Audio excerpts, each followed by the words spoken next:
Hey Nick, how does King Crimson work? Well, Robo, let me tell you. Approximately 10 hours later.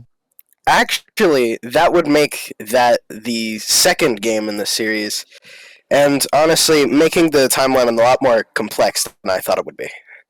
Oh well, that makes a lot of sense. Thanks, Nick. A very commonly asked question about JoJo is how does King Crimson work? Other it being a meme, it's actually a pretty good question, because its entire kind of timey, warp, time skip ability is kind of confusing. King Crimson obliterates time, but how exactly do you obliterate time, you say? Well, during the time that King Crimson obliterates, Diavolo can move around freely, but no one else can. He can travel anywhere in that cut in time, basically. Usually these cuts can last for around 10 to 5 seconds, in that range. But what happens to the time he cuts? Well, it's like it never happened. Think Okuyasu with a hand, but instead of cutting space and things, it just cuts time, closing the gap in between the time before the cut and after it.